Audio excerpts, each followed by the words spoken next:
Bienvenidos, bienvenidas y bienvenides. Ya está grabando, así que... Muy buenas tardes a todos y a todas. Muchas gracias por participar de esta propuesta. Del ciclo de conferencias de posgrado abierto. Es un gusto siempre recibirlos acá en nuestra casa.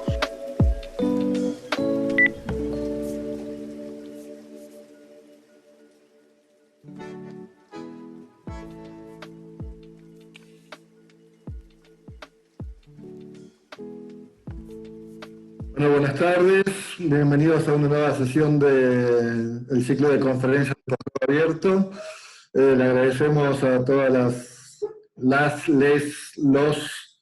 locas, locos, loques, helenistas, antiguistas y demás que se han prestado siempre para participar de estas sesiones. Hoy especialmente le agradecemos a Emiliano Wiss, que va a ser nuestro invitado de honor.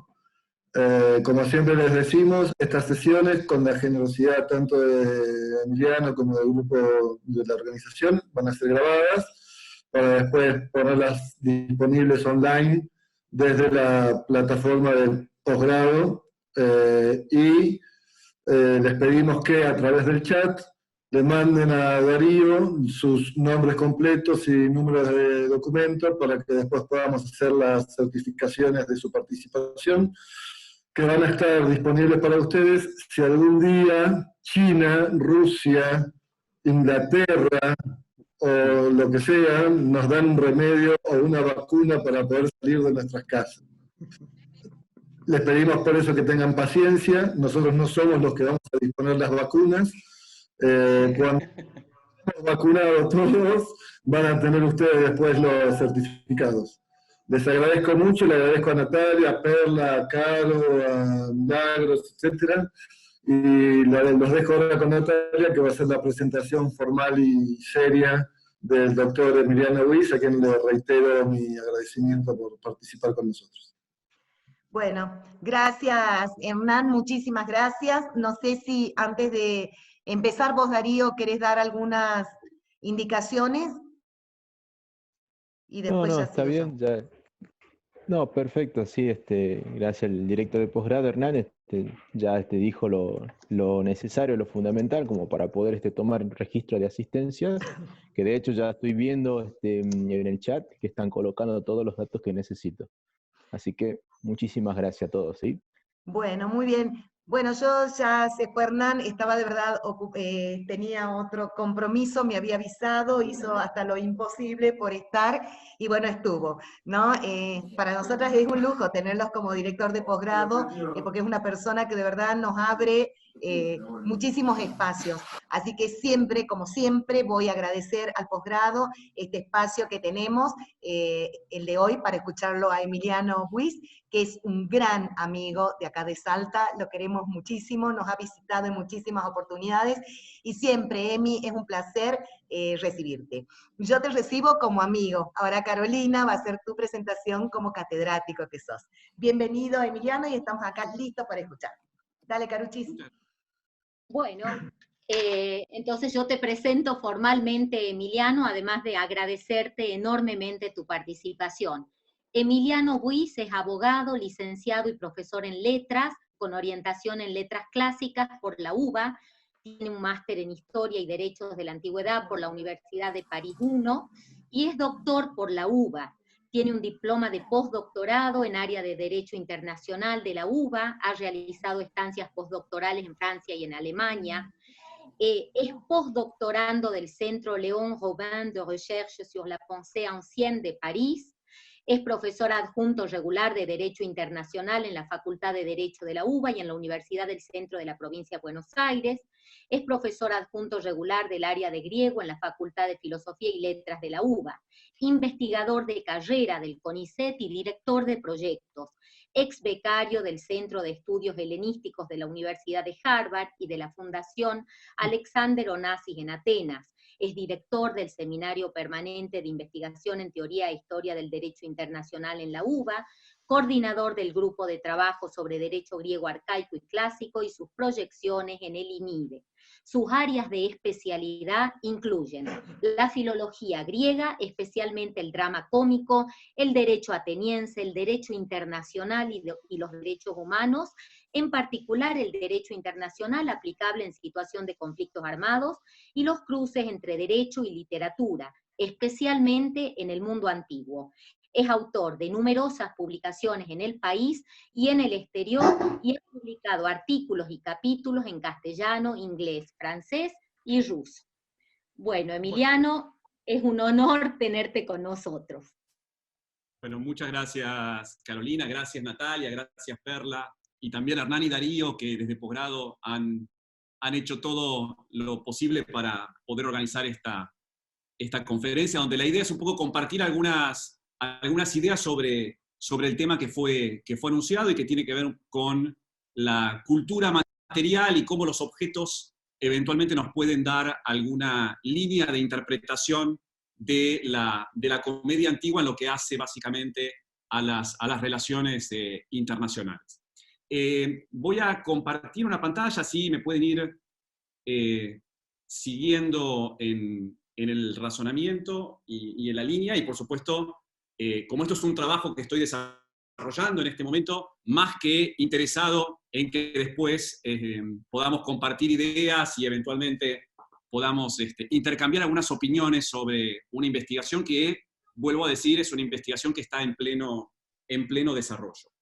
En realidad, este tema que elegí para compartir con ustedes durante estos minutos tiene que ver con mi investigación más reciente en el ámbito de CONICET, que se focaliza en los sujetos y los objetos de la diplomacia en la antigüedad griega, ¿no? Y en particular, tomando el ejemplo de la comedia antigua, ver de qué manera estos bienes tangibles que existen, digamos, en la sociedad, pueden eventualmente servir para caracterizar la función diplomática y las negociaciones internacionales.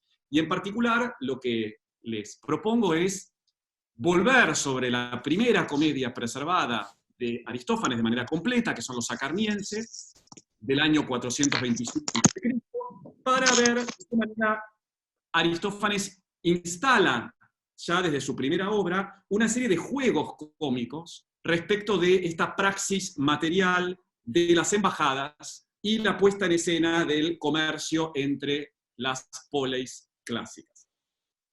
Mi idea básicamente es que la objetivación de los sujetos involucrados y a su vez la personificación de las cosas, desde este giro material que ha comenzado a permear las ciencias sociales en los últimos años, como modo de acceder a la lógica de la performance, constituyen operaciones poéticas que son complementarias y que demuestran a través del humor la relevancia que tiene en esta obra y en otras la interacción agencial entre personas y bienes. La idea básicamente es que a partir de las distintas estrategias de representación, la comedia va a dejar al descubierto, con sus procesos de subversión, los vínculos de poder que los individuos despliegan en los órganos de la polis, y carga las tintas a su vez sobre los riesgos inherentes a una manipulación privada, si ustedes quieren, de estos objetos públicos de la comunidad. Unas primeras palabras en términos de marco conceptual. Hay una serie de estudios recientes en el ámbito de las ciencias sociales que se han ocupado de poner de relieve la importancia de la cultura material, que incluye, según Miller, todos aquellos objetos que, hechos o modificados por el hombre, son esenciales, dice él, para comprender el mundo. El foco, entonces, en esta dimensión material radica en mostrar que, lejos de una agencia limitada a las personas y una pasividad en todas las cosas que se ven manipuladas, los objetos no son algo estático, sino que presentan una especie de vitalidad, que contribuye a través de la dinámica a enmarcar las experiencias cotidianas que tenemos con todo aquello que nos rodea. Entonces, desde esta mirada, los objetos entonces no son inertes. Los objetos tienen la habilidad de acarrear efectos, por supuesto en la comedia, efectos humorísticos, contribuyendo a la constitución de las relaciones sociales. Sirven los objetos entonces como focos que traducen una pluralidad de valores, valores históricos, valores culturales, valores religiosos, valores jurídicos. y que, según Latour, en esta obra de reensamblar lo social, determinan y contribuyen a lo que él llama el entramado social en términos físicos y, por supuesto, también en términos afectivos. El así llamado nuevo materialismo, para diferenciarlo un poco del materialismo histórico del marxismo, este nuevo materialismo se ocupa en mostrar que existe, como yo decía hace un rato, una vitalidad en los objetos. Y ese carácter vital los hace significativos a la hora de enmarcar dinámicamente nuestras propias experiencias. El efecto que tiene entonces este cambio de perspectiva, me parece a mí, opera de manera significativa para poder entender este papel que juegan los objetos y, por lo tanto, repensar el papel que juegan los sujetos en un ámbito muy controvertido sobre el que me voy a focalizar, que tiene que ver con las relaciones internacionales. En el ámbito de las relaciones internacionales y del derecho internacional, estos estudios sobre las cosas han empezado a cobrar importancia muy recientemente, especialmente gracias a este texto que ustedes tienen a la izquierda, International Laws Objects, que se publicó el año pasado, en el 2019.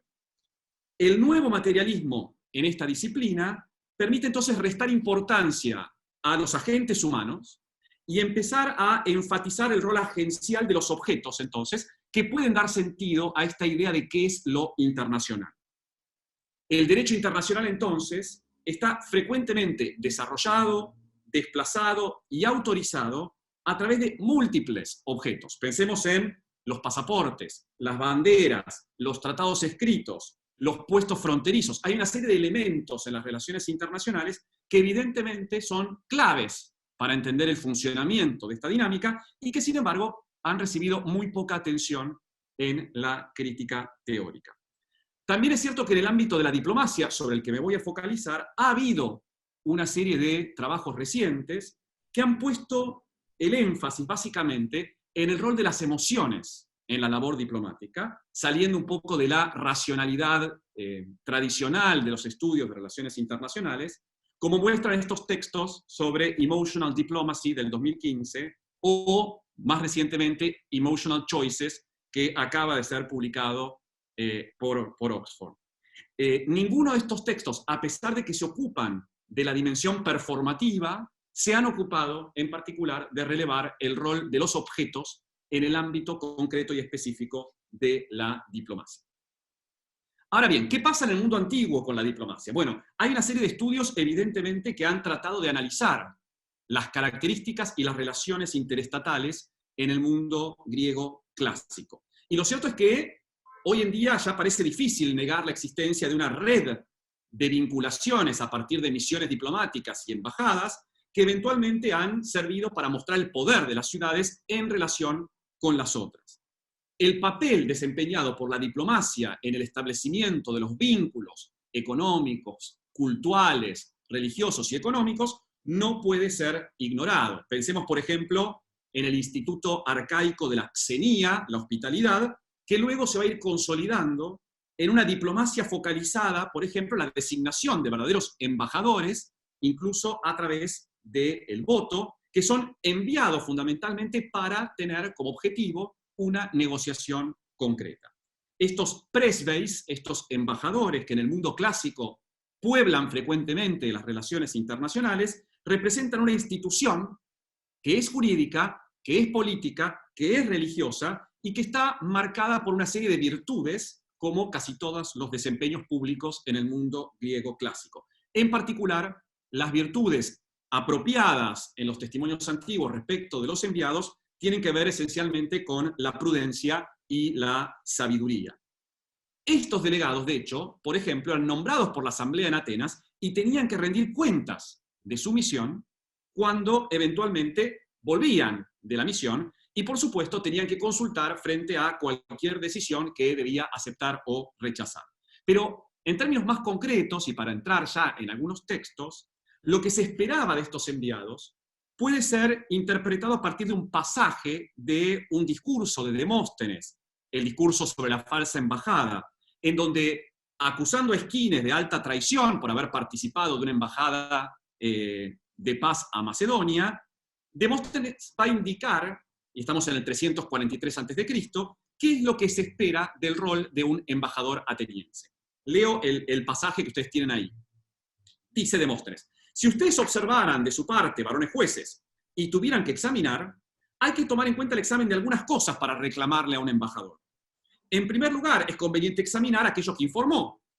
En segundo lugar, las cosas en las que persuadió. En tercer lugar, la observancia de lo que les instruyeron. Después de esto, los plazos, y ello en todas las circunstancias, y si ha actuado en todo esto de modo no corrupto o no realizó todo esto. Ahora, ¿por qué examinar estas cosas?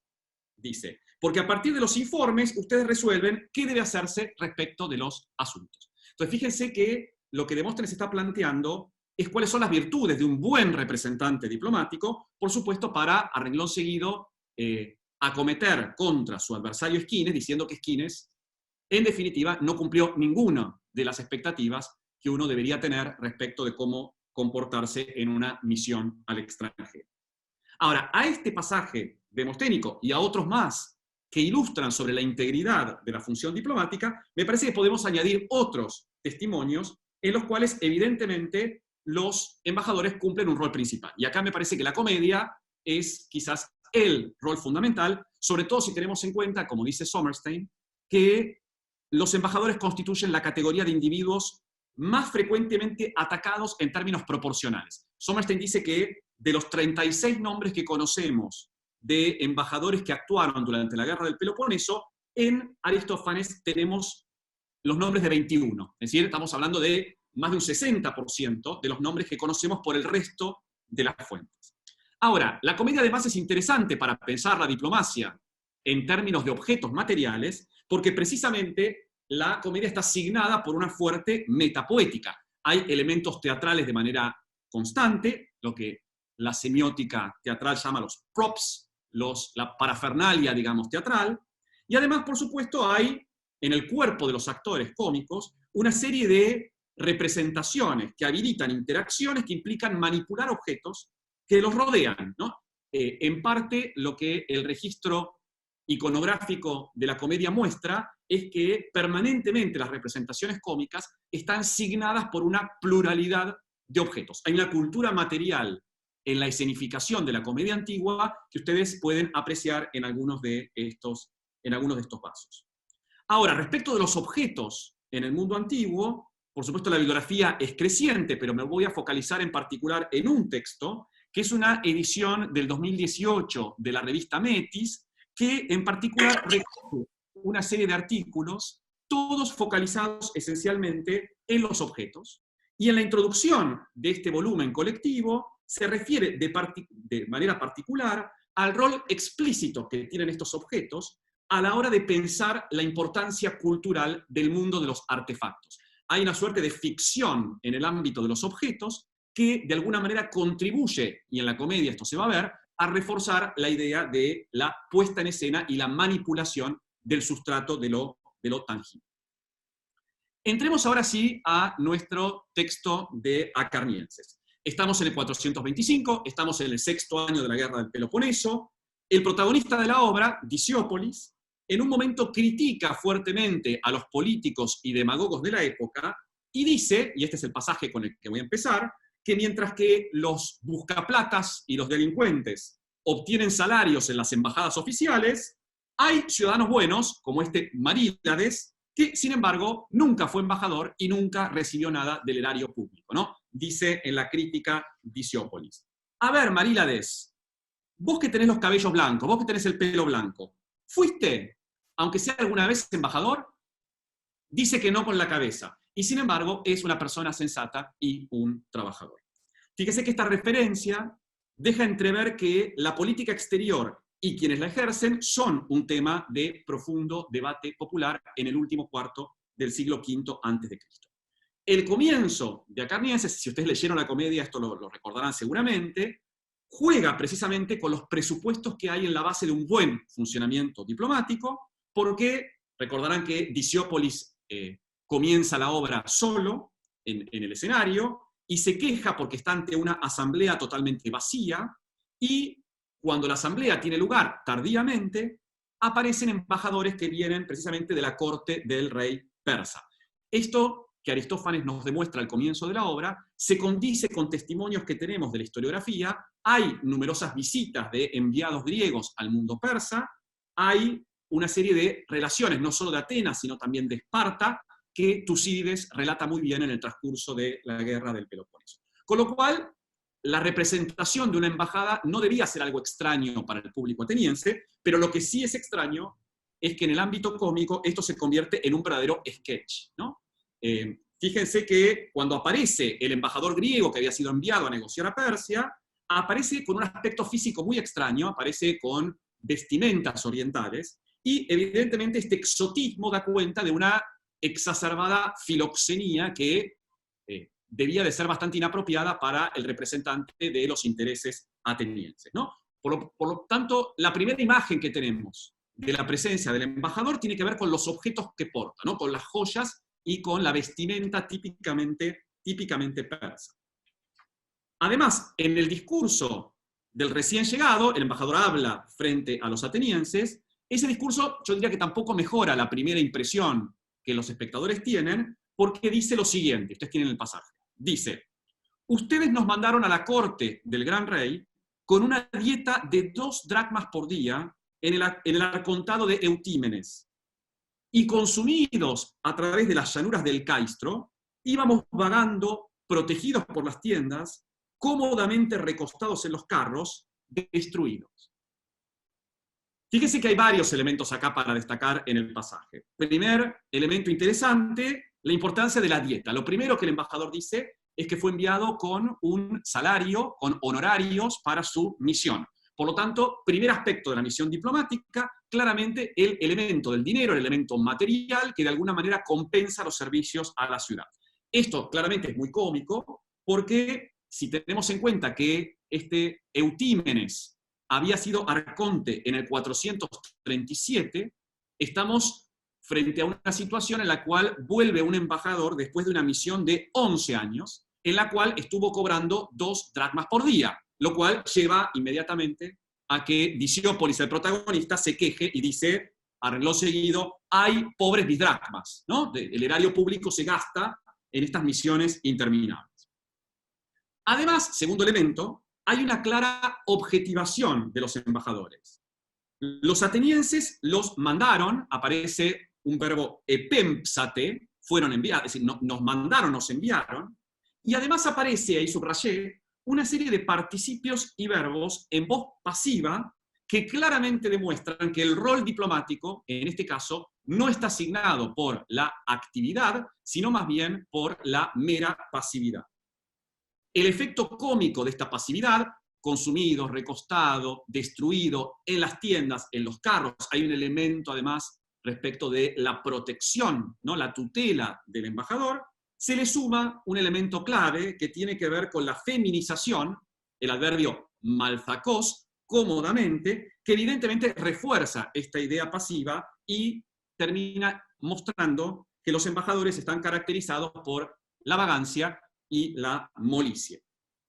Esta imagen muy connotada se continúa en el resto de la descripción del viaje que hace el embajador, cuando sobre todo explica, y cito, dice, y siendo hospedados, bebíamos por la fuerza dulce vino puro en copas de cristal y de oro. Entonces, fíjense de vuelta, los elementos ya de la riqueza oriental empiezan a aparecer, y por supuesto la xenía acá aparece totalmente desvirtuada, en tanto aparece un participio pasivo, siendo hospedados por, y además esta idea de que los brindis con vino terminan siendo impuestos por la fuerza, lo cual evidentemente genera una interpretación muy cómica respecto del pasaje. Diciópolis enseguida escucha esto y advierte que el embajador se está burlando de la ciudad y por lo tanto personifica la ciudad. Fíjese, el embajador termina siendo objetivado, la propia ciudad de Atenas termina siendo personificada en un vocativo en la reacción de Diciópolis. Dice Diciópolis, oh ciudad de Cránao, ¿no? Cranápolis, ¿no te das cuenta de que te están tomando el pelo? Fíjese que de hecho se queja además de vuelta de que las dracmas fueron tomadas por modos engañosos. Tras este relato de las peripecias de la delegación, va a aparecer en escena el ojo del rey, el persa directamente, Pseudartabas, que es un persa traído a Atenas, que desde el propio nombre evidentemente apunta al engaño, ¿no? Pseudartadas.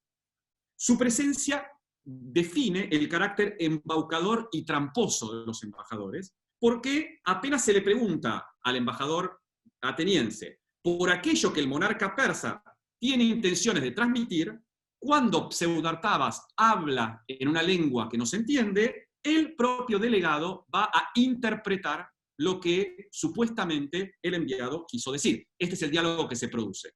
El embajador pregunta a los atenienses, ¿entendieron lo que dice? No, por Apolo, yo no, dice Diciópolis. Que el rey les va a mandar el oro, dice. Decí oro, más alto y más claro, y Pseudartabas, en un griego muy quebrado, dice, vos no cazar oro, coño culo abierto. Perdón, pero es el lenguaje de la comedia aristofánica, ¿no? Fíjese que el embajador, además de todo lo embaucador que hasta este momento se presentó, manipula las palabras del extranjero, le hace decir al extranjero lo que claramente el persa no está diciendo, de vuelta, impactando fundamentalmente en lo que se supone es el elemento central a la hora de la negociación, que tiene que ver con el oro que eventualmente los persas podrían entregar. De hecho, lo que termina haciendo el persa es rectificando la traducción incorrecta, y esto se convierte en lo que yo en algún trabajo hace tiempo llamé una retórica de la antidiplomacia. A partir de esta identificación del oro como objeto que traduce el éxito de la misión diplomática, va a ser el propio Diciópolis el que va a interrogar al persa para desenmascararlo, ¿no? Y este es el pasaje. Dice, ¿el gran rey nos enviará el oro? Fíjense que aparece el mismo verbo pempo que había sido utilizado para el envío del embajador, ¿no? Entonces, fíjense cómo el embajador se transforma en la contracara del oro. Enviamos un embajador, recibimos el oro, ¿no? Son dos envíos, de alguna manera, que se producen en reciprocidad. Lo cierto es que, continúa diciendo, ¿fuimos engañados por los embajadores entonces? Estos acaban de decir que sí a la manera griega, por lo tanto no es imposible que sean de acá nomás, ¿no? Es decir, termina finalmente el episodio revelando que este supuesto persa no es un persa, sino que es un griego disfrazado a la manera persa, ¿no? Mediante este recurso, la falsedad de los agentes diplomáticos se revela en el marco de la propia ficción de la comedia. Claramente es un actor disfrazado de persa, pero en este caso hay una serie de superposiciones de disfraces en los que los actores se trasvisten básicamente en personajes y por lo tanto aparece la impostura del artificio visual. Otro elemento importante que tiene que ver con las vestimentas como un objeto que eventualmente determina las identidades. Desarticuladas entonces estas representaciones oficiales de los asuntos exteriores, ¿qué le queda a Diciópolis? Le queda solamente la posibilidad cómica de negociar un acuerdo de paz privado. Envía a Anfiteo, mitad hombre, mitad dios, como, de vuelta, un agente diplomático individual, para que consiga una tregua personal para Diciópolis sobre el escenario. Los acuerdos de paz, una vez más, cruzan esta dimensión de lo abstracto y se cosifican. Es decir, en la idea del tratado o del acuerdo aparece de vuelta representado en términos materiales. Aprovechando la etimología de los tratados de paz, spondai, se trata, por cierto, de libaciones, de ofrendas, que la obra explota en sus alcances más tangibles al convertir estas treguas en jarras de vino, ¿no? Viene Anfiteo con 3 jarras de vino, comienza el pasaje diciendo, Diciópolis le pregunta, lo tiene en pantalla, ¿pero traes la tregua? Claro que sí, tenés de 3 gustos, esta es por 5 años, toma, probala. Diciópolis prueba la primera tregua, el primer acuerdo de paz, y dice que huele a resina, a construcción de navíos, es decir, tiene un sabor a guerra, por lo tanto prueba la segunda. La segunda, que es de 10 años, le huele a embajadores, es el segundo pasaje. Dice, estas huelen a embajadores enviados a las ciudades, huelen a acre como a desgaste de los aliados, ¿no? Fíjense que hay como una especie de evolución en estos vinos que tiene que ver básicamente con la calidad del vino en función de la duración eventualmente de la tregua, sobre todo porque finalmente lo que va a hacer Diciópolis es aceptar y elegir la tercera jarra de vino, que es la tregua por 30 años, que dice que huele a néctar y a ambrosía. Tercer pasaje que tienen en la pantalla, dice, a esta la agarro, la consagro y me la tomo toda y mando al diablo a los acapienses. En todo este juego, además, el propio Diciópolis, es decir, el protagonista de la obra, que además es etimológicamente la ciudad justa, Diciópolis, está cosificado en tanto con la paz privada corporiza una alternativa a Atenas, es decir, corporiza una ciudad. Y acá hay una interdependencia entre lo colectivo y lo individual que es típica del género cómico. Pero quizás donde más se pone en práctica este vínculo entre sujetos y objetos es en la apertura del mercado privado del protagonista, donde se van a comerciar los productos que por el decreto de Mégara no podían importarse en Atenas. Un decreto del 432, al que hace referencia el libro 1 de Tucídides, y que en Acarnienses se parodia. Diciópolis mismo va a decir que el Zeus, que es Pericles, el olímpico, fíjense, totalmente divinizado, movilizó toda Grecia y fijó leyes escritas como cantos conviviales, el pasaje que ustedes tienen en pantalla, ¿no? Y entonces en su ira, Pericles el olímpico relampagueó y tronó y convulsionó la Hélade y estableció leyes escritas como canciones de mesa, que es necesario que los megarenses no permanezcan ni en la tierra, ni en el ágora, ni en el mar, ni en el cielo. Dos elementos, me parece a mí, desde mi lectura de los objetos, merecen especial atención. Primero, la norma jurídica como un producto tangible, el verbo tifemi, se establece en las leyes escritas como canciones. Y en segundo lugar, la deshumanización de los megarenses, que son asimilables a lo que en el decreto eran las cosas megarenses. Recuerden que el decreto de Mégara impedía que los productos de Mégara fuesen comercializados en el Ática, cuando, en rigor de verdad, la parodia aristofánica dice que los propios megarenses no pueden estar, y además fíjense, cómicamente, en ningún lado, ¿no? Ni en la tierra, ni en el ágora, ni en el mar, ni en el cielo. Es decir, la idea es que los megarenses evidentemente no pueden estar en ningún lado. Ahora, fíjense que de vuelta hay una relación entre los ciudadanos de Mégara y los bienes que eventualmente Mégara proporciona a Atenas. La obra después va a presentar muchas referencias al procedimiento de la phasis, un procedimiento judicial que tiene que ver con revelar o descubrir un objeto que está prohibido, ¿no? Esto tiene que ver con una acción jurídica. Los objetos en cuestión, uno denuncia un objeto que no debería estar donde está, precisamente promoviendo el ámbito judicial, y lo cierto es que, debido a que estas quejas empiezan a ser frecuentes después del decreto de Mégara, lo que la obra hace precisamente es poner en escena este fenómeno a partir de los psicofantas, ¿no? El hecho de que en estos juicios por phasis, cuando uno descubría objetos importados ilegalmente, el que denunciaba tenía la posibilidad de quedarse, si ganaba el juicio, con la mitad de los impuestos o de las multas, esto llevó a que se creara una especie de profesionales del pleito, estos psicofantas, delatores totalmente inescrupulosos, que en su propia etimología, los psicofantas, están vinculados directamente con la idea de phasis, ¿no? De faino, de mostrar o de revelar un objeto ilícito. Y hay una serie de pasajes en la obra en la cual aparecen referencias a la phasis. En el mercado privado de Diciópolis, primer comerciante que aparece, un megarense, que quiere vender a sus hijas disfrazadas de lechoncitos. La llegada del psicofanta al lugar, hay un psicofanta que aparece, le pregunta al vendedor de dónde viene, el vendedor dice, yo vengo de Mégara, y por lo tanto lanza una acusación que ustedes tienen en la pantalla, ¿no? A estos lechoncitos acá, dice el psicofanta, ciertamente los voy a revelar como enemigos, y a vos también. Fíjense entonces que la acción que va contra objetos, en este caso suma la posibilidad de incorporar al propio psicofanta. De vuelta, sujetos y objetos aparecen vinculados como el objetivo, digamos, del procedimiento judicial. A tal punto, esta persona se siente un objeto que eventualmente lo llama a Diciópolis gritando, diciendo, soy revelado, fantadomai, con una variante dialectal, mostrando que es como un objeto que ha sido revelado ante un magistrado. Unos versos más adelante aparece un segundo comerciante, en este caso tebano, que trae una suerte de un changuito de mercaderías para vender. Él dice, vendo todo lo que está bueno en Beocia, ¿no? Y de hecho, muy cómicamente hay una acumulación de objetos, ¿no? El tebano vende orégano, poleo, esteras, pabilos, patos, arrendajos, francolines, gallinetas, reyesuelos, somormujos, ocas, liebres, zorras, topos, erizos, gatos, tablas de escribir, nutrias y anguilas. Y ahí, por supuesto, cuando enumera todo esto, aparece otro psicofanta en escena, cuyo nombre está ligado precisamente con su función, ¿no?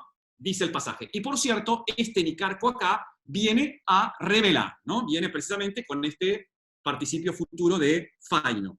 La idea es que viene a implementar una acción de fasis, que es lo que surge del diálogo inferior, ¿no? Dice el psicofanta Nicarco. ¿Y de quién son estos bienes de acá? Y el tebano dice, son míos, de Tebas, que Pseudo sepa. Entonces los revelaré como enemigos. ¿Qué? Y también te voy a revelar a vos, además de esto. Fíjese, de vuelta, sujeto y objeto. ¿Qué delito cometí? Yo mismo te lo voy a decir, por respeto de los que nos rodean. Traes antorchas desde las regiones enemigas. Según estas citas, entonces, es evidente que estas instancias de fasis operan no solo sobre los bienes importados del territorio enemigo, animales como los flechoncitos, objetos como estas antorchas, sino además apuntan a aquellos que pretenden negociar con estos objetos. De vuelta, una asimilación judicial entre las personas y las cosas.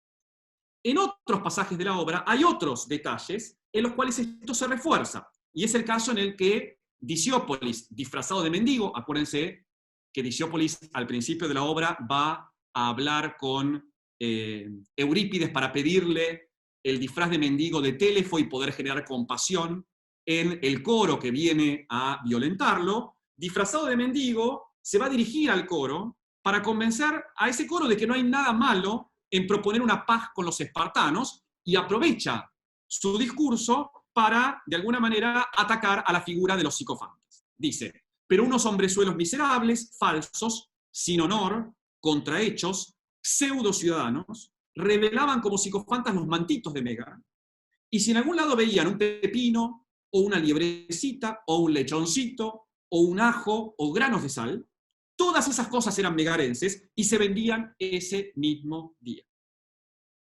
Ahora, ¿cómo reaccionar frente a estas múltiples instancias de fasis?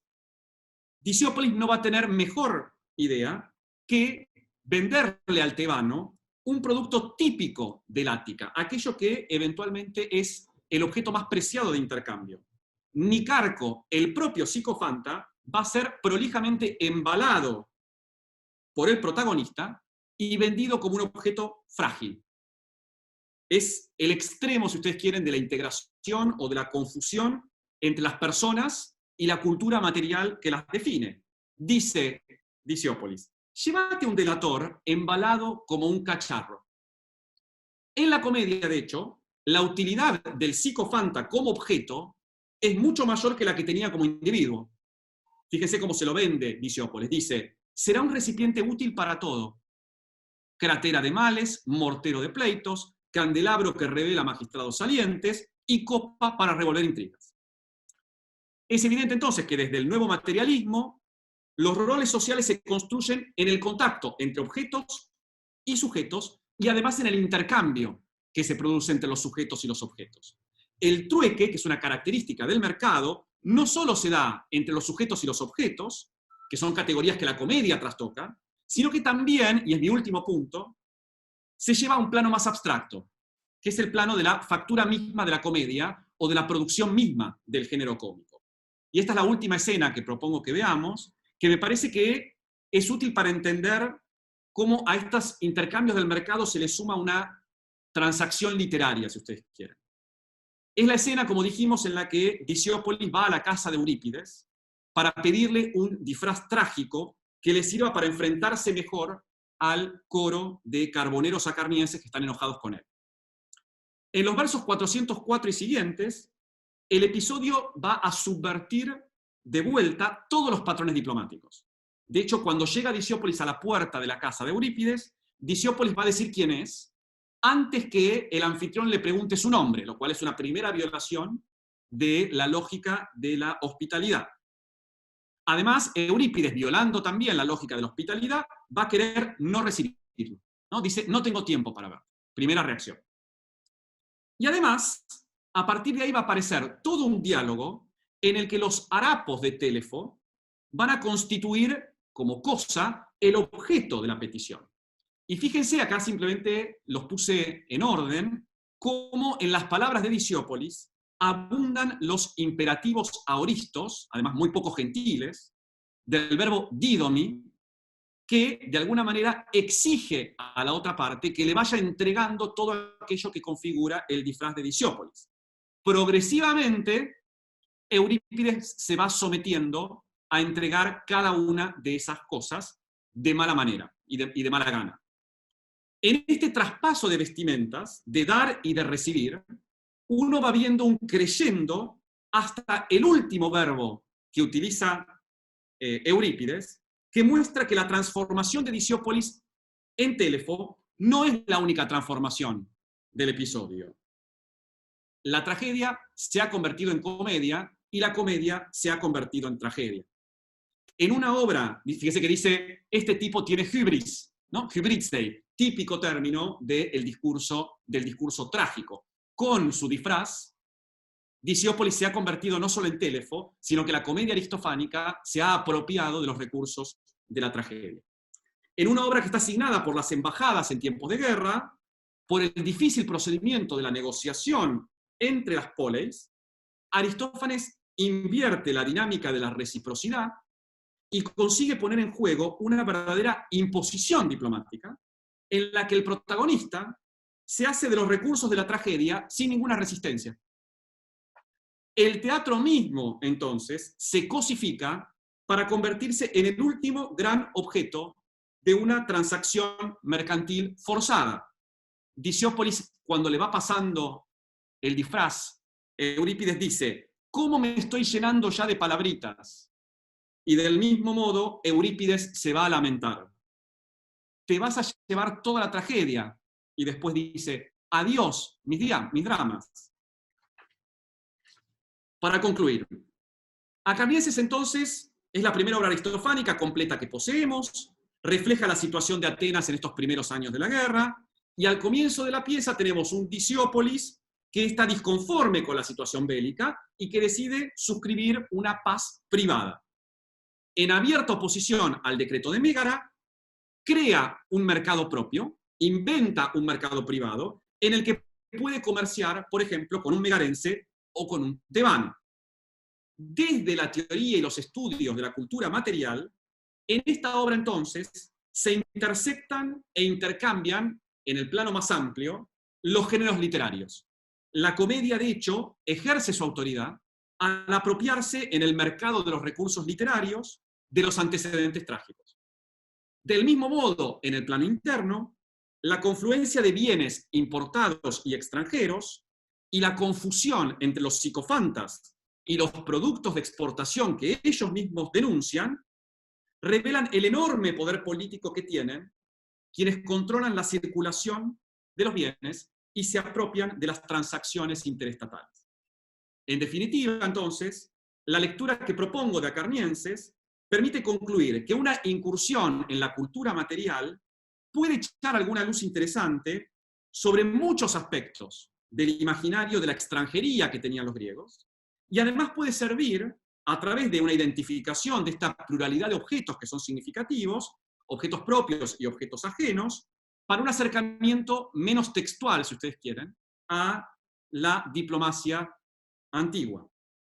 Con todo esto, entonces, lo que espero es alentar a una comprensión más acabada de lo que la comedia, desde el humor, busca reflejar. Los alcances tangibles y las actividades cotidianas en las que se manifiesta el poder de Atenas. Este lugar tangible en el que se manifiesta el poder de Atenas, estas actividades en las cuales la propia polis se pone en juego, en definitiva, no son otras más que las actividades que desembocan en el poder material de quienes son sus ciudadanos. Muchas gracias. Acá estamos, Emi. A ver. Bueno. Ahí dejo de compartir. Ahí, exacto, para que te veamos. Sí, claro, esperen un segundo, que está acá. Y ahí me ven. Ahí te vemos. Bueno, Emiliano, Muchísimas gracias, impecable realmente, impecable, no voy a decir nada más por el momento, pero voy a invitar a todos, los que quieran hacer consultas a Emiliano, que lo hagan mediante el chat. Vamos haciendo como siempre, van pidiendo la palabra y vamos habilitando los micrófonos.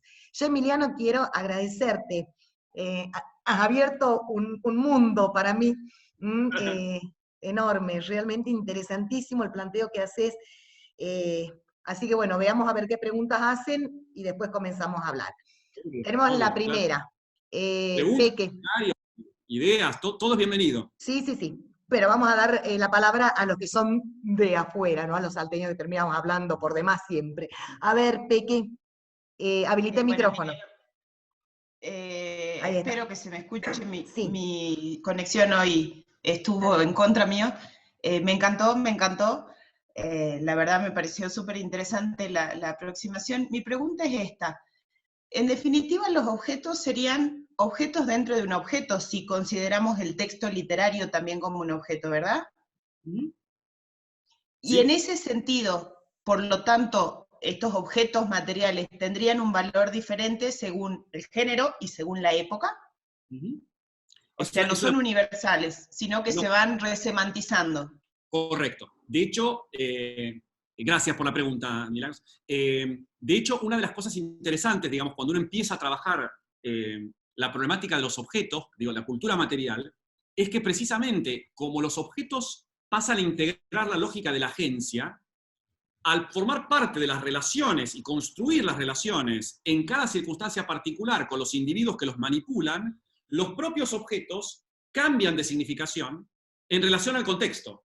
Entonces, el mismo objeto puede ser totalmente resemantizado, no solo cambiando de la tragedia a la comedia, sino que incluso, digamos, de la vida real a la ficción del escenario, ¿no? Esto, en la comedia esto es muy común, es decir, objetos que sirven para una determinada función son reutilizados cómicamente para una función distinta, ¿no? Y entonces, a mí me parece que es muy interesante tu planteo, porque una de las cosas que a mí me interesan es ver cómo la metapoética de la propia obra está jugando con la propia representación de los objetos que aparecen sobre el escenario.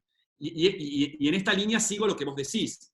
Así como los personajes se apropian de las cosas, invierten sus sentidos, le dan una nueva significación, la propia comedia está haciendo esto con los otros géneros literarios.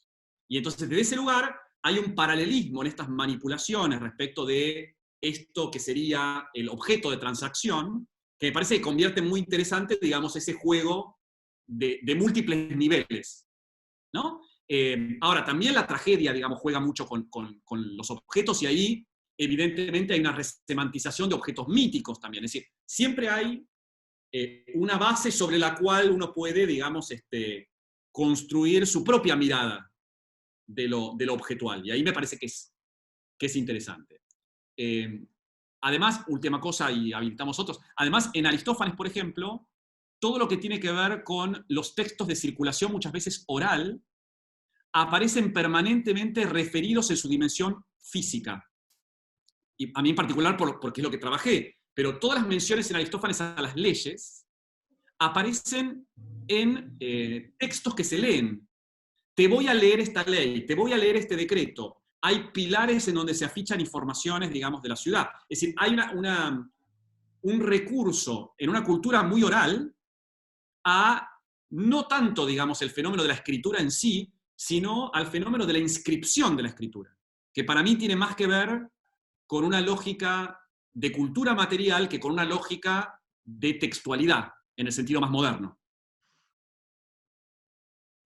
Entonces, perdón, sería como una especie de juego de muñecas rusas, como una suerte de mamushka, porque es el objeto en el constructo social de la comedia, por ejemplo, y a su vez en la comedia, en la construcción que hace Aristófanes, o el uso que hace Aristófanes de los objetos en tanto producto audiovisual.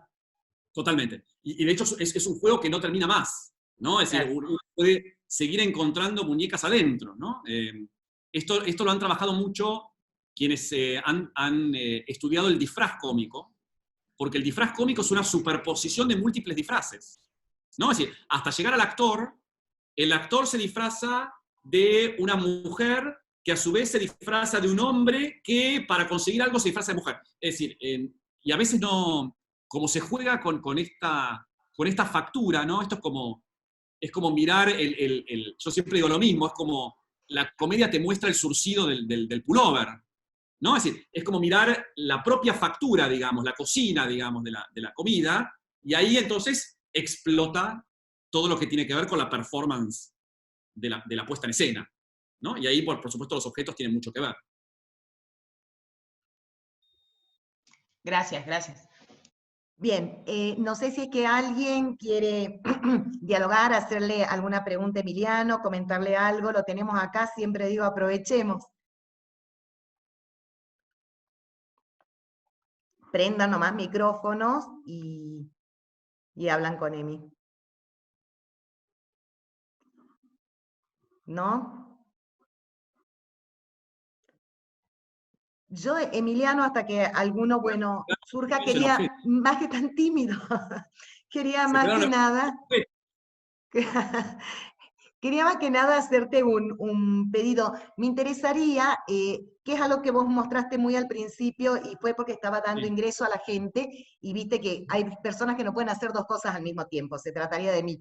Que me ubiques un poco, más o menos, con la bibliografía, ¿no?, referente a lo que es este nuevo materialismo al que vos te referiste. Me pareció realmente interesantísimo. Bien, ahí, si querés, puedo compartir, a ver, espera, pues tengo que salir de acá, un segundo, a ver, el autor, digamos, hay dos autores, antes de compartir, hay dos autores que me parece que son claves para el estudio de la cultura material.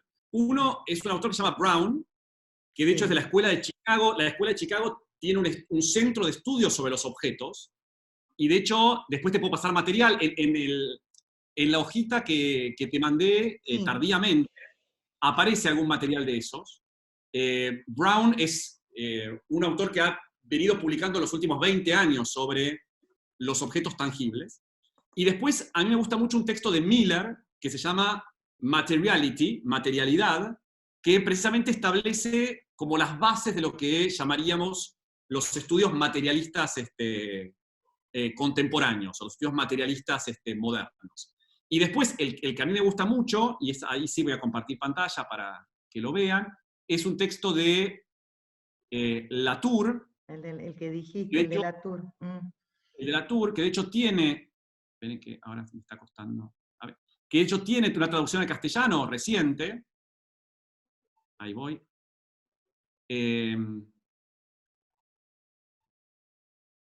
Este texto, que se llama Reassembling, este es el texto de Miller, ¿no? Que es en realidad una recopilación de artículos, él tiene una introducción general.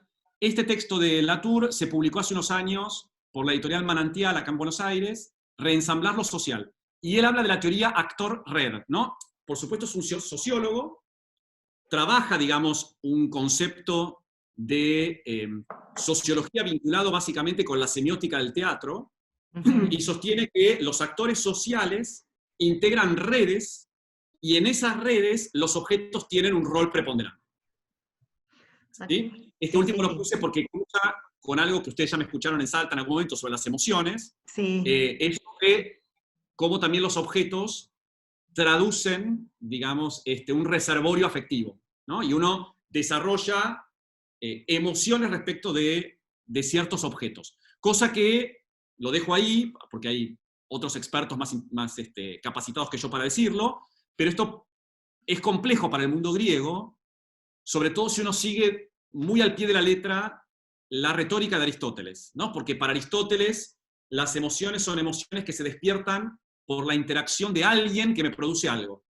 Entonces pareciera que hay una dimensión social en el que los objetos, por lo menos en la mirada aristotélica, no tendrían una centralidad afectiva. Pero bueno, esto reconozco que generaría más conflicto.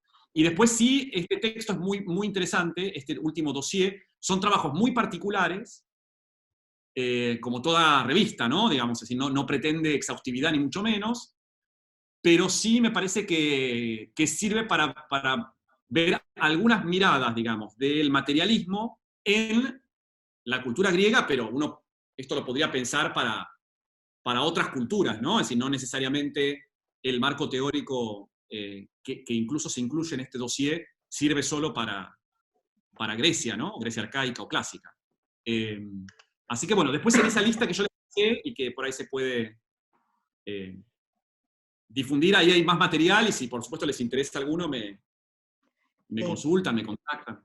Bien, perfecto. No, me interesó todo lo que dijiste para repensarlo a partir del autor que yo trabajo, que también, en donde el objeto cobra un sentido tan fundamental, por eso me interesa mucho todo lo que has planteado y me interesa poder leer desde una perspectiva así, tendría que leer muchísimo, ¿no es cierto? Esto que estoy trabajando. Ya a esta altura de mi vida no tengo apuro, así que me puedo dar el lujo de leer tranquila. En eso nos pasa a los que somos viejitos ya. Pero Bueno, me interesó muchísimo, Emi.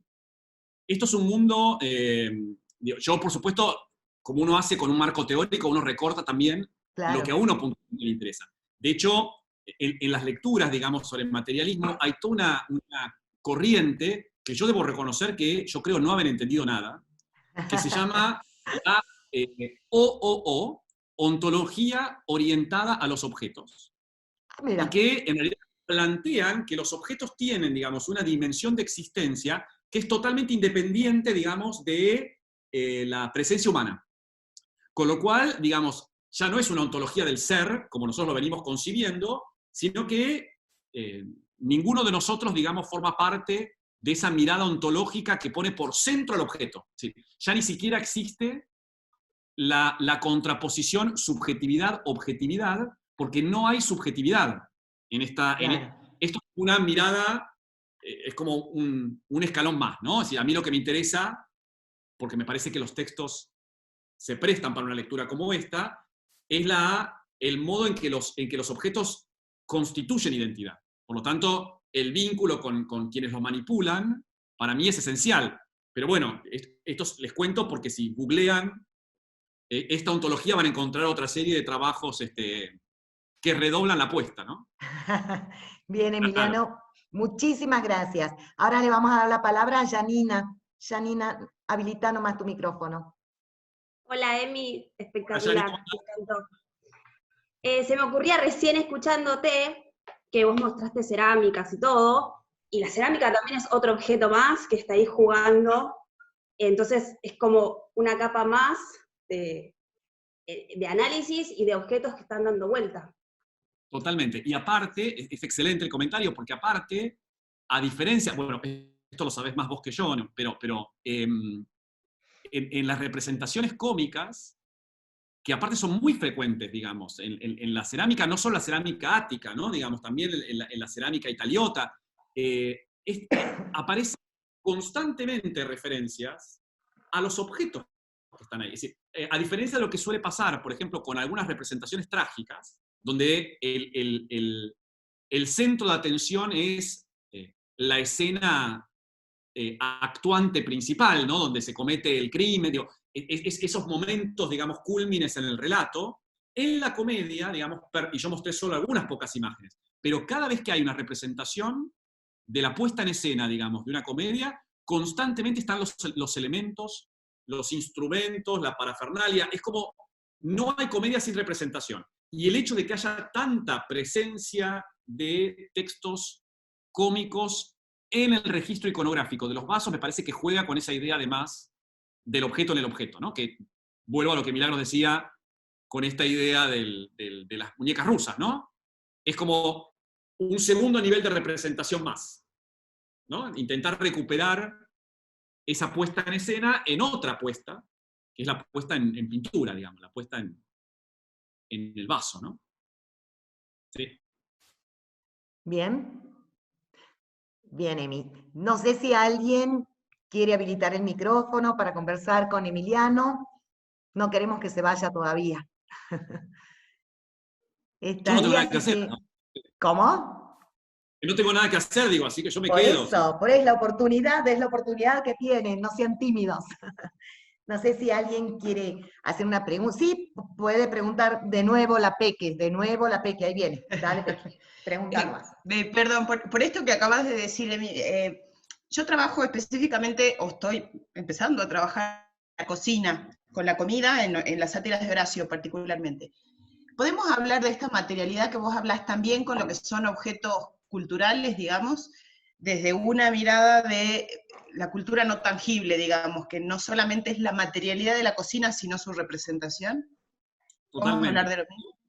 Sí, de hecho, hay un texto muy lindo, que después, si querés te paso el dato, de un autor que es Wilkins, que se llama The Boastful Chef, y que analiza todas las metáforas culinarias que Aristófanes pone en escena, precisamente como representación de una serie de objetos, valores, elementos, y para mí con mucha seriedad demuestra cómo la comida atraviesa además cualquiera de estas manifestaciones, manifestaciones políticas. Es decir, lo que a mí me parece fascinante de esto, y creo que uno cuando trabaja con estas cosas uno puede pensar, es que la sensación que uno tiene es que Aristófanes recurre a cualquier tipo de posibilidad de representación visual de valores que son totalmente abstractos, ¿no? Y eso me parece fascinante. Cómo representar en escena un tratado de paz, ¿no? Cómo representar en escena una negociación diplomática. Cómo representar en escena una imagen espacial de Atenas, ¿no? Y los objetos están ahí. Un mapa, una comida, ¿no? Y entonces, pienso, por ejemplo, cómo en Paz hay un mortero y aparecen todas las ciudades, ¿no? Y Pólemos, la guerra, mezclan el mortero, digamos, a las ciudades y esa salsa es la guerra, ¿no? Es decir, hay como una insistencia muy frecuente en encontrar en otros discursos, en un plano metafórico, estos juegos que permitan de alguna manera visibilizar estas cuestiones más abstractas. Y la comida es un elemento, por lo menos en comedia clave, ¿no? Todavía yo no estoy explorando, para tu segunda parte de la pregunta, la cultura inmaterial, ¿no? Que esto también está evidentemente ahí y que las cosas materiales necesariamente dependen de otra serie de cosas inmateriales que también circulan. Yo por ahora me estoy focalizando en la materialidad, digamos, de los objetos. Pero bueno, en algún momento me parece que voy a tener que empezar a cruzar, digamos, con estas cuestiones más inmateriales. La comedia igual, en lo que hace a la materialidad, todavía me da mucha tela para cortar, digo, para volver a un objeto material. Hay mucha tela para cortar en comedia, ¿no? Con estas cosas. Pero lo inmaterial me parece que es algo que estaría bueno explorar. Ahí reconozco que hay que leer cosas, ¿no? Mil gracias, mil gracias. No. Bien, muy bien. ¿Alguna otra pregunta, algún comentario? Porque pueden ser comentarios también. ¿No? Sí, pido la palabra. Sí, Silvina, hola Silvina. Hola, ¿cómo estás, Emiliano? Un placer escucharte, un placer Gracias. escucharte. Una consulta nada más, porque mientras te escuchaba, me vino a la memoria. Aristófanes, de alguna manera, semiologiza, ¿verdad?, cada uno de los objetos. Y esa semiologización de los objetos devendría también en una semiologización espacio-temporal, ¿verdad? Especialmente pensando en el brebaje de la tragedia, de los clásicos, especialmente Eurípides, y aún entre estos clásicos, de qué manera resignifican, ¿verdad?, cada uno de esos objetos. ¿Es así en cuanto al espacio y en cuanto al tiempo? Sí, definitivamente. De hecho, bueno, los objetos constituyen espacio, claramente, Exacto. con lo cual hay una resignificación en los espacios. Y además, algo que no trabajé acá, porque digo, tenía que acotar de alguna manera, en parte el juego con los objetos tiene que ver con el juego del desplazamiento de los objetos en el espacio. Claro, exacto. Para otra charla, la semana pasada, hablé de avispas, por ejemplo. Ah, claro. Y en avispas, digo, hay todo un tribunal, ahí para Milagro que está por ahí, para la Peque, hay un tribunal que se pone en escena en la cocina. Claro. ¿No? Entonces, utiliza todos los elementos, digamos, los utensilios de cocina, como parte, digamos, de las instalaciones del tribunal. Bueno, Exacto. entonces ahí evidentemente lo espacial determina sentido, ¿no? Exacto, exacto. Así que sí, claramente. Y se resignifica, ¿verdad?, entre cada uno de los autores. Se va resignificando, porque pienso muchas veces en esos objetos, por ejemplo, la soga, la barca, la degradación de los héroes en la tragedia, cómo esa ambivalencia, ¿no?, está sometida a un devenir espacio-temporal, ¿no? Totalmente. Y hoy hablabas de la inmaterialidad, también tiene que ver con eso. Sí, totalmente, totalmente. Es que de hecho, digo, uno puede tomar este marco teórico y explorar cualquier género, porque digo, los objetos están ahí, ¿no? Exacto, Lo que es exacto. interesante y demás es una mirada que no solo nos sirve a nosotros, que venimos de la filología, y que por lo tanto, digo, nos cuesta levantar la vista para entrar, digamos, en nuestras disciplinas auxiliares como la arqueología, sino que esto también es interesante para los que trabajan cultura material de primera mano, ¿no? Es decir, Claro. los arqueólogos también, digo, necesitan que nosotros aportemos miradas de nuestros textos literarios en los cuales están los objetos, Claro, ¿no? Porque es otra mirada que permite contextualizar, digamos, el producto o el objeto o el elemento tangible en sí, ¿no? Es mirarlo en esto que vos decís, en espacio-tiempo, Exacto, exacto. ¿no? Multifacéticamente. ¿Qué nos dice un espectador que estaba viendo ese objeto de manera contemporánea respecto a lo que hoy ese objeto, digamos, nos está diciendo? Exacto, exacto, exacto. Muchísimas gracias. No, a vos. Bien, ¿alguna otra consulta, algún comentario? Tienen la palabra, hagan como Silvina recién, prendió el micrófono y avanzó. No sé si quieren preguntar, muy bien, Sil, así se hace. No sé si quieren comentar algo o no. ¿No? Yo quería Carolina, preguntar alguien. algo desde mi ignorancia absoluta con respecto a este tema. Al final, cuando están los dos personajes, Disiópolis y Lámaco, está el tema de la representación de la paz y la guerra, con los objetos también que simbolizan o representarían cada una de estas dos realidades, ¿no es cierto? Y la paz asociada al culto religioso, a Dionisio y todo eso. La verdad no me acuerdo bien, no me acuerdo bien cuáles serían los objetos y demás, pero están bien representadas estas dos instancias de la paz y la guerra, ¿no es cierto? Efectivamente, sí. Es más, de hecho, algunos sostienen que este final de Acarnienses, porque hay todo un debate respecto del carácter pacifista de Acarnienses, ¿no? Sobre todo por la época. Claro, eso también te quería preguntar, si había un discurso pacifista. Es difícil. A mí, yo tiendo, quizás son los años, ¿no? Cuando uno se va poniendo viejo, uno tiende a escaparse de las etiquetas. Entonces, tiendo a escaparme de ciertas etiquetas con Aristófanes, ¿no? Entonces, cual político, trato de rehuir, digamos, de ciertas preguntas como, ¿y Aristófanes era un demócrata o era un aristócrata, ¿no? Bueno, y una de las preguntas que uno tiende a escapar es esto. ¿Aristófanes es un belicista, es un pacifista? ¿La obra es pacifista? Yo no sé. Sí me parece que lo que Aristófanes permanentemente hace es poner en duda ciertos valores que tomamos como dados y que en realidad son construcciones convencionales de una sociedad determinada. Es decir, así como la aristocracia, digamos, pone en juego una serie de elementos, bueno, también la democracia pone en juego una serie de objetos y por lo tanto, semánticamente, digamos, esos objetos están cargados, digamos, de miradas. Y generalmente son miradas que tienen que ver con la manipulación, con los riesgos, digamos, del uso para intereses personales, etcétera, etcétera. Con lo cual, es ese diálogo final, en el que efectivamente hay una serie de elementos vinculados con aquello que representa la guerra, digamos, como las armas, o aquello que no. Además están los nombres, digamos, de los personajes en juego. Digo, Lámaco tiene que ver con el que combate mucho. Digo, hay como una superposición de elementos que yo creo, pero esto me pasa siempre con Aristófanes, que no dejan un mensaje al final demasiado claro. Hay por ahí algunos autores que piensan en que este final de Acarnienses puede entablar cierto diálogo con la comedia Paz, donde ahí también, en términos de objetos, es importante, porque ahí está Pólemos e Irene totalmente personificados. De hecho, Irene es una estatua, ¿no? Pólemos está representado como una divinidad.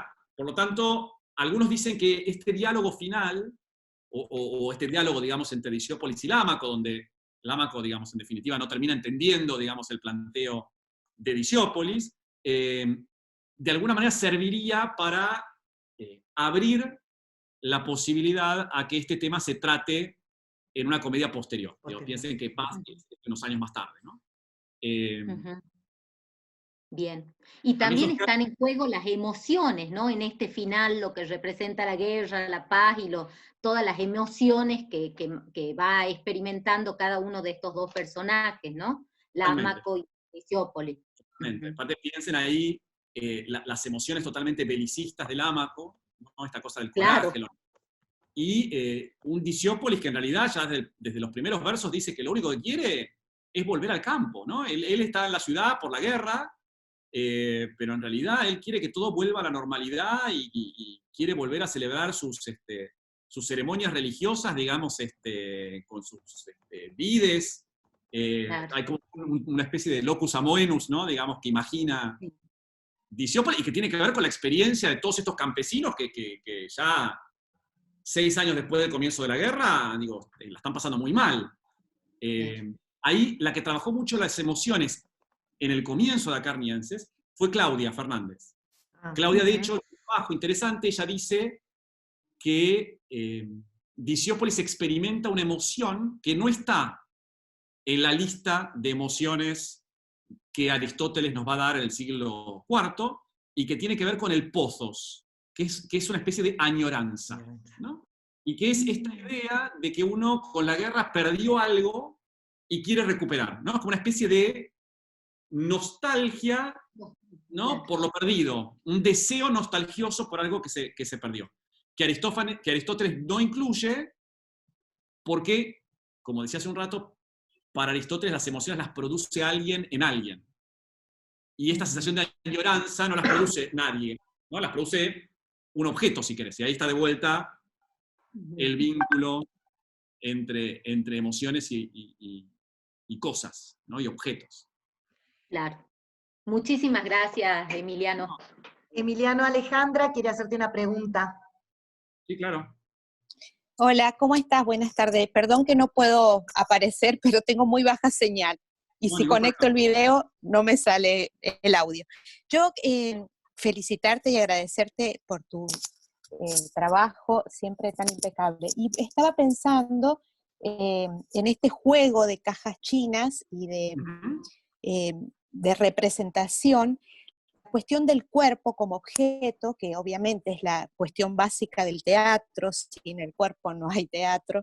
Entonces pensaba, por ejemplo, en ese juego que hace también Aristófanes, de esas cadenas semánticas que va alargando para poder leer esos objetos. Pensaba, por ejemplo, en el grupo de comedia de las mujeres, en Lisístrata, bueno, en las 3 grandes conocidas, y pensar también en esa cadena semántica con respecto a los animales, ¿no?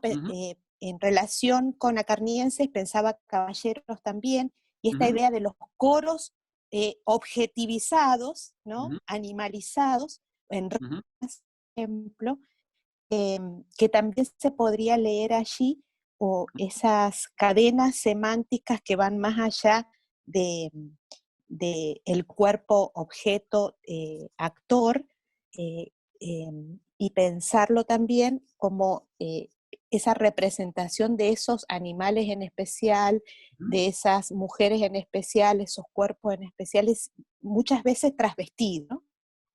Sí, totalmente. Sí, gracias Alejandra, de vuelta, súper interesante.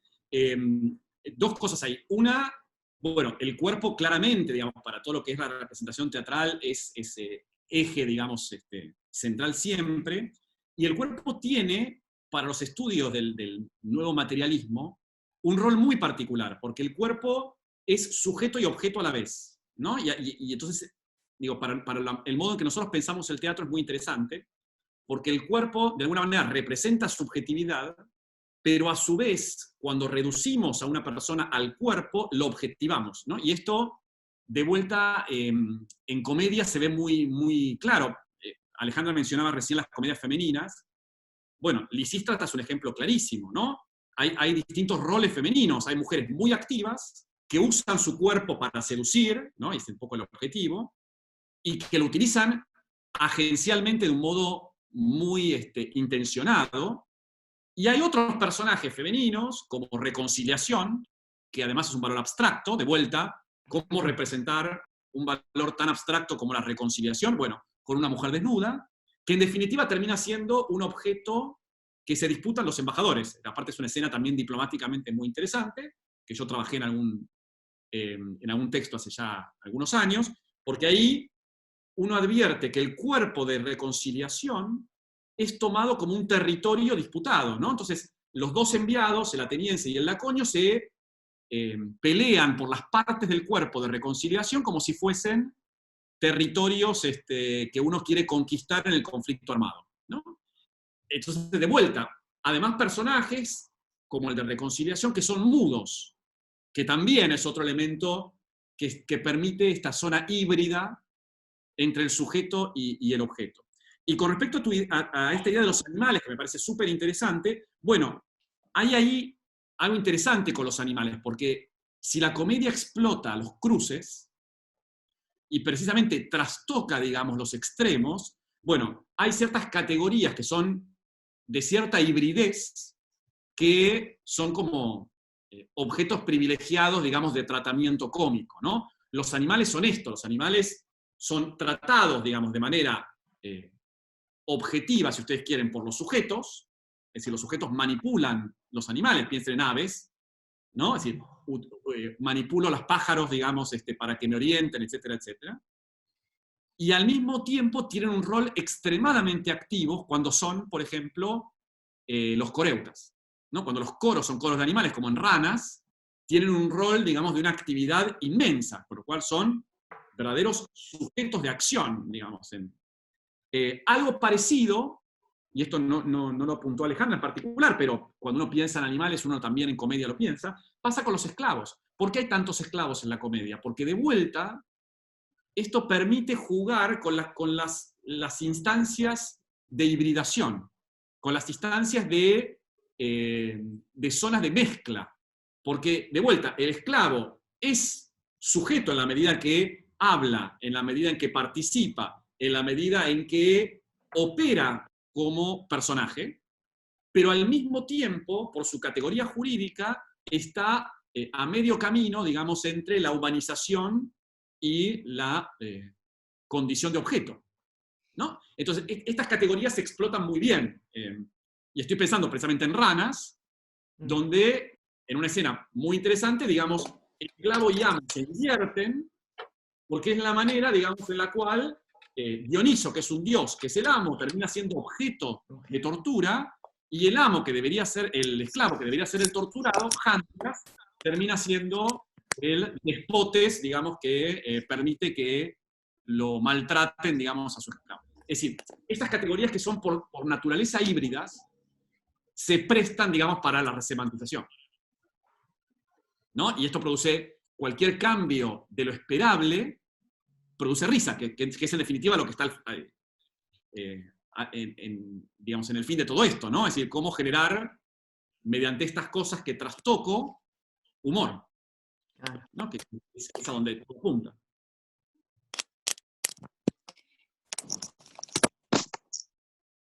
Sí, perdón, Emiliano. Y también pensaba, perdón, no sé si había alguien que quería hablar. No, yo vos me metí. nomás. Ah, está bien. Pensaba también además de lo híbrido, el exceso, ¿no?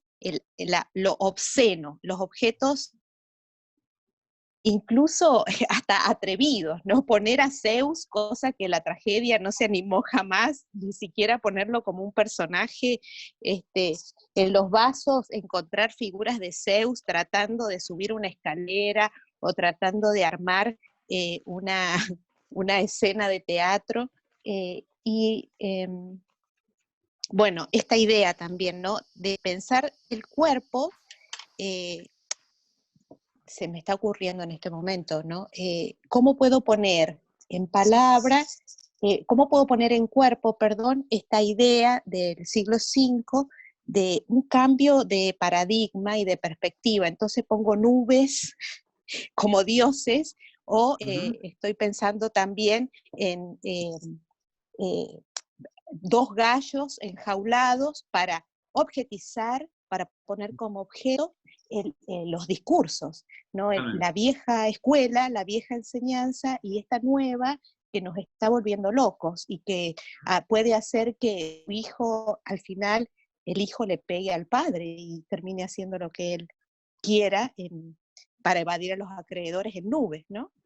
Totalmente. Digamos,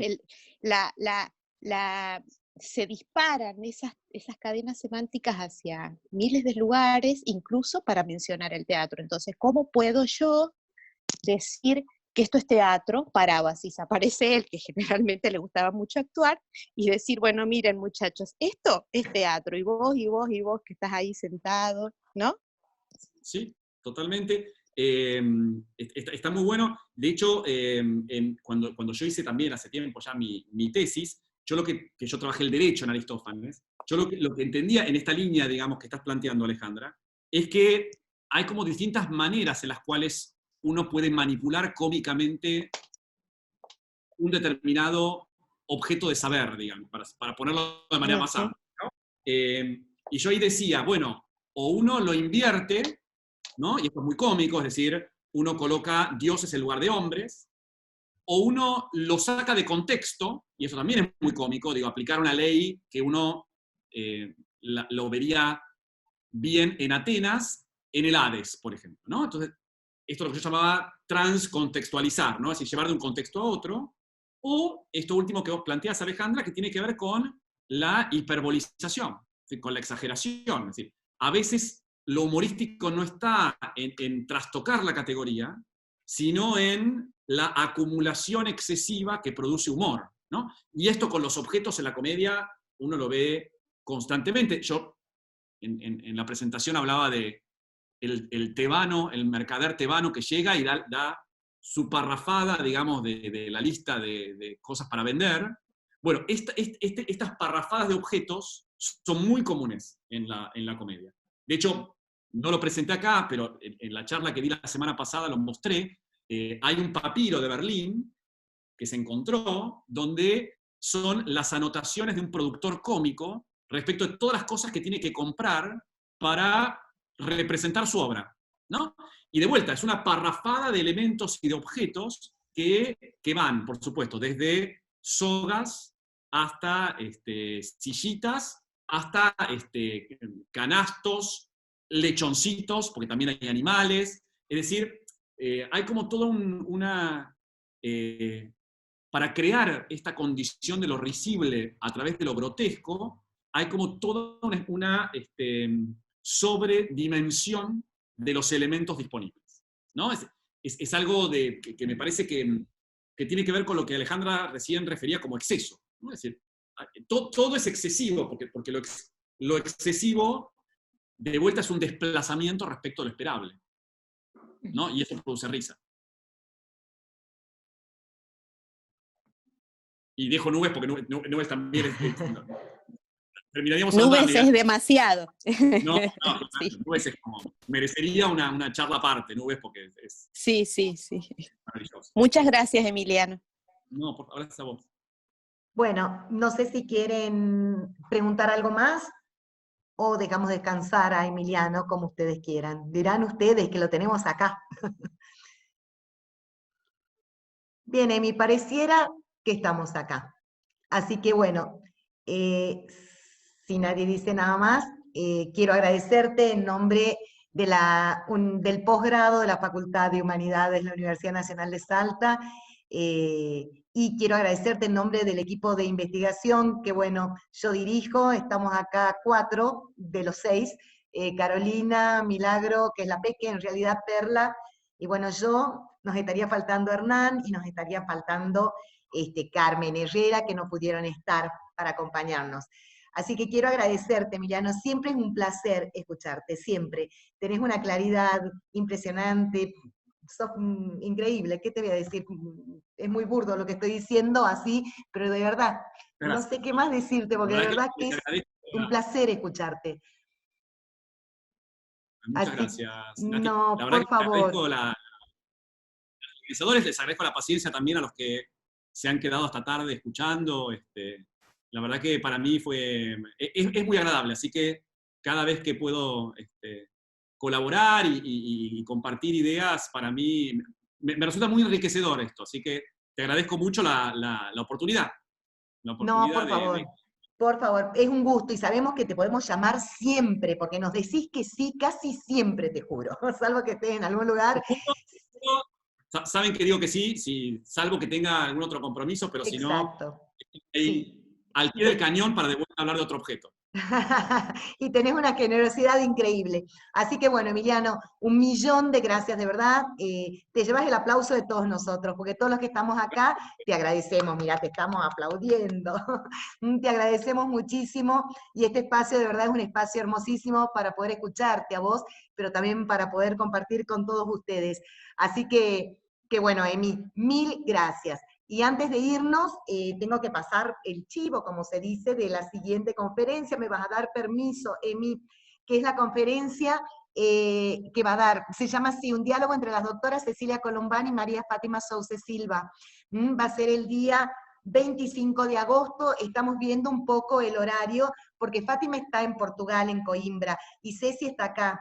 Habían propuesto 11 de la mañana, pero muchas veces 11 de la mañana hay gente que trabaja en secundarios, y queríamos pasarla como para las 14 horas, así que bueno, estamos viendo eso, ya cualquier cosa se lo vamos a comentar.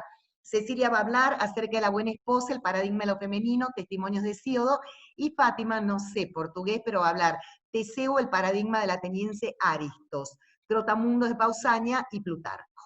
Así me parece que va a ser hermosísimo ese diálogo también. Están todos más que invitados. Nos vamos a inscribir como hacemos siempre, ya sea a través de mi mail, que lo tienen todos, no sé si todos los que ya venían acompañándonos, o si no a través de la página de posgrado que Darío ahora les explica. Darío. Gracias, Natalia. Sí, bueno, a través de la página del posgrado, en realidad a través del perfil de Facebook, Departamento de Posgrado de Facultad de Humanidades, en cada publicación van a poder encontrar justamente nueva conferencia, dice diálogo entre las doctoras Colombani y Silva da Sousa, si no me equivoco. Y en la descripción, digamos, de la publicación, abajo donde dice inscripciones, aparece y figura el link. Y justamente Perla acabó de publicar el link. Muchas gracias. Con ese link pueden, digamos, ingresar, colocar sus datos. Tengan cuidado con el tema del mail, porque hay algunos mail a ti que siguen rebotando. Sí, rebotan. Yo algunos se los mando. Ahí les mando de todos modos mi mail también. Si es que tienen algún problema, también me pueden escribir a mí. ¿Sí? Así que bueno. Por favor, eso nada más. Y bueno, bienvenidos nuevamente. Bien. Sigamos así. Exacto, la tenemos a Silvina del Bueno acá, que va a ser la primera conferencia de septiembre, la va a dar Silvina del Bueno, va a trabajar con Medea e intertextualidades, así que eso también va a estar interesantísimo, ya le vamos a ir haciendo llegar lo que falta. Después viene Marcos Carmignani y Luca Graverini, y después vienen los egiptólogos en septiembre. Y para octubre nos van a acompañar Alberto Bernabé, Onofrio Vox y María José Hidalgo de la Vega, y Elvia Di Fabio, que tuvo que retirarse hoy, que también nos acompañaba. Así que ya le vamos a mandar el programa completo. Bueno, Emi, un beso enorme y todo el agradecimiento, de verdad que sí. Ha sido una tarde espléndida, le hemos pasado genial y el aplauso es para vos, enorme, como siempre. Muchísimas gracias, Emiliano, por tu generosidad de siempre. Muchísimas gracias. Así que bueno, los esperamos el 25 y ya te volvemos a convocar, Emiliano, para otra dentro de poco. Así que buenísimo. Gracias por estar, ¿no? Y por acompañarnos. Hasta luego, muchísimas gracias. Recuerden que esto está grabado, así que bueno, listo, ya lo apago. Gracias, hasta luego, gracias, Emi.